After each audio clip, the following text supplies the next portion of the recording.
కోడలి పెళ్లి third part. దక్షిణాపురం అనే ఒక చిన్న గ్రామం ఉండేది. ఆ గ్రామంలో ఒకరోజు పెళ్లి జరుగుతుంది. ఊరు ప్రజలందరూ కూడా ఆ పెళ్లిని చూస్తూ ఉంటారు.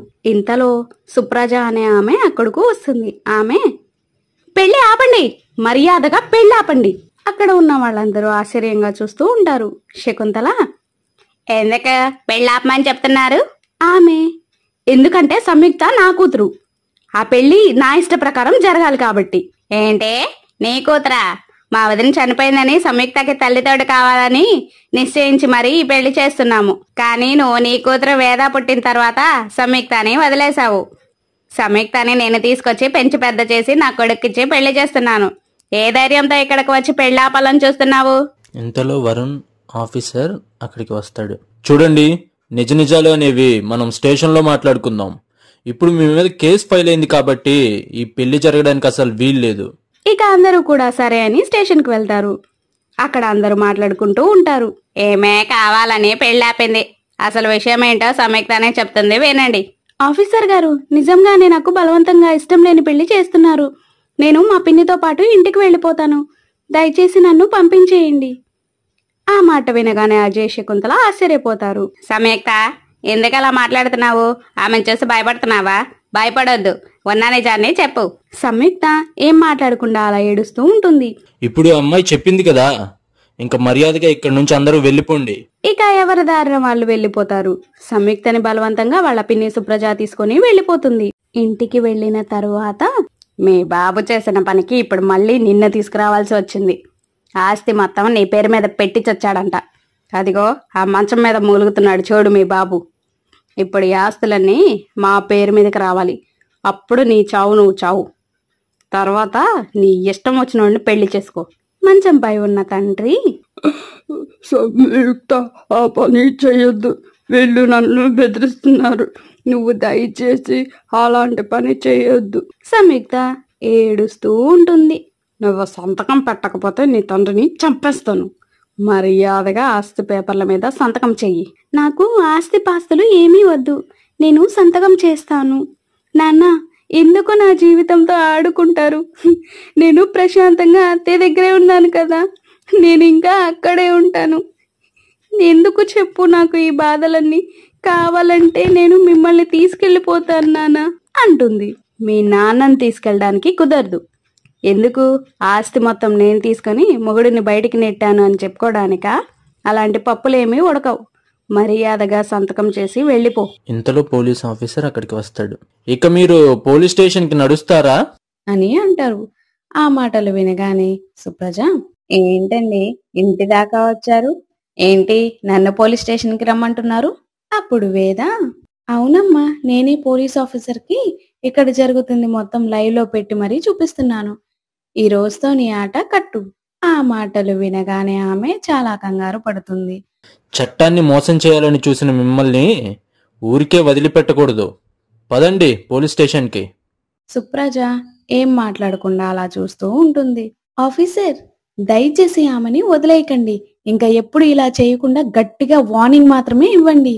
అలాగే ఆస్తి పేపర్లు మొత్తం అక్కకి ఇచ్చేలాగా చేయండి. అంతే చాలు. ఇక పోలీస్ ఆఫీసర్ ఆస్తి పేపర్లు మొత్తం సంయుక్త చేతిలో పెడతాడు. నాకు ఆస్తులేమీ వద్దు, వేద మీరే ఉంచుకోండి, దయచేసి నన్ను వెళ్ళనివ్వండి అంటుంది. నాన్న నేను ఇక్కడే ఉంటే మమ్మల్ని బతకనివ్వదు, మేం కూడా వచ్చేస్తాం. అందుకు సంయుక్త సరే అంటుంది. ఆస్తి పేపర్లతో పాటు తండ్రిని తీసుకొని ఒక కార్ మాట్లాడుకుని అక్కడ నుండి వెళ్ళిపోతారు. సంయుక్త సరాసరి అత్తగారి ఇంటికి వెళ్తుంది. అక్కడ అజయ్, శకుంతల, వరదరాజు, వర్ష, మల్లేష్ అందరూ మాట్లాడుకుంటూ ఉంటారు. ఎన్ని రోజులు మనం పాముకి పాలు పోసి పెంచాము. ఛీ, ఇలా చేస్తుందని అస్సలు అనుకోలేదు. పెళ్లి ఇష్టం లేకపోతే ఇష్టం లేదని చెప్పాలి, కానీ అందరిలో పరువు తీయడం ఎందుకు? అజయ్, సంయుక్త ఎప్పుడో అబద్ధం చెప్పదు. ఆమె అబద్ధం చెప్పింది అంటే దానికి బలమైన కారణం ఉండే ఉంటుంది. ఇంకా ఏం కారణాలుంటాయమ్మా? ఇంకా ఆమెను వెనక్కి వేసుకొస్తున్నావు? అప్పుడే ఎదురుగా వేద, సంయుక్త కనబడతారు. తండ్రి కారులోనే ఉంటాడు. సంయుక్త ఏడుస్తూ ఉంటుంది. అందరూ మా అక్కని తప్పుగా అర్థం చేసుకుంటున్నారు. మా అక్క చాలా మంచిది. దీని అంతటికి కారణం మా అమ్మ. పెళ్లి జరుగుతున్న సమయానికి అక్కకి ఫోన్ చేసింది. అసయ్, సంతోషంగా పెళ్లి చేసుకోవాలనుకుంటున్నావా? అదెలా కుదురుతుంది? మీ బాబు ఆస్తి మొత్తం నీ పేరు మీద పెట్టాడు. ఇప్పుడు వాణ్ణి చేసుకుంటే ఆస్తి మొత్తం వాడికి వెళ్ళిపోతుంది. మర్యాదగా ఆస్తి కాగితాల్లో సంతకం పెట్టి నీ చావు నువ్వు చావు. పిన్ని, నాకు ఆస్తులేమీ వద్దు, మీరే తీసుకోండి. నువ్వు వద్దు అన్నంత మాత్రాన మీ అత్త వాళ్ళు రేపు ఎలా తిరుగుతారో ఏమో నాకేం తెలుసు. ఈ ఆస్తి మొత్తానికి వారసురాలు వేద అవ్వాలి. మర్యాదగా సంతకం పెట్టు. సరే పిన్ని, మీరు ఇక్కడికి వచ్చేయండి. నేను వస్తున్నాను కానీ ఈ విషయం అక్కడ వాళ్ళకు తెలిస్తే చాలా పెద్ద గొడవే అవుతుంది. అందుకే నేను పెళ్లి ఆపుతాను. రిజిస్ట్రేషన్ అంతా పూర్తయిన తర్వాత నీ పెళ్లి నువ్వు చేసుకో. కాదు కూడదని ఎక్కువ చేస్తే మీ నాన్నని చంపేస్తాను. అలాగే పోలీస్ స్టేషన్ కి తీసుకెళ్లిన తర్వాత ఈ పెళ్లి నాకు ఇష్టం లేదని చెప్పాలి. లేదంటే ఏం జరుగుతుందో తెలుసుగా. సంయుక్త ఏడుస్తూ, పిన్ని, డబ్బు కోసం ఎప్పుడు మా వాళ్ళు ఆశపడలేదు. మీరు అనుకున్నట్టు ఏమీ జరగదు. నా మాట విని మీరు డాక్యుమెంట్స్ తీసుకొని రండి, నేను సంతకం చేస్తాను. నాకు నమ్మకం లేదు. మర్యాదగా చెప్పినట్టు చెయ్యి అని జరిగింది మొత్తం వేద వాళ్లకు చెప్తుంది. ఆ మాటలకి వాళ్ళు చాలా బాధపడతారు. సంయుక్తని అందరూ క్షమాపణ కోరుకుంటారు. సంయుక్త ప్రస్తుతం జరిగిన విషయం అంతా కూడా చెప్తుంది. వాళ్ళు, మరేం పర్వాలేదు, మా అన్నయ్యని నేను చేసుకోవడంలో తప్ప ఏమీ లేదు అంటూ శకుంతల చెబుతుంది. అజయ్ మల్లేష్ ఇద్దరు కూడా వాళ్ళ మావయ్యను ఒక గదిలో కూర్చోబెట్టి మాట్లాడతారు. మీరిద్దరు నా కూతుళ్లను పెళ్లి చేసుకోండి. ఆస్తి మొత్తం మీకే వస్తుంది. దానికి చిల్లి కవ్వ కూడా మిగలకూడదు. నన్ను ఇలా మంచాన పడేసింది. నా పెద్ద కూతుర్ని నా నుంచి దూరం చేసింది. వేద మంచిది కాబట్టి వాళ్ళ అక్కకి అన్యాయం జరగకుండా ఆపింది. లేదంటే పరిస్థితి ఇంకోలా ఉండేది అంటూ చెబుతాడు. ఇక కొన్ని రోజులు గడిచాయి. ఆ తర్వాత ఇద్దరు కోడలికి శకుంతల తన ఇద్దరు కొడుకుల్నిచ్చి పెళ్లి చేస్తుంది. వాళ్ళు చాలా సంతోషంగా ఉంటారు.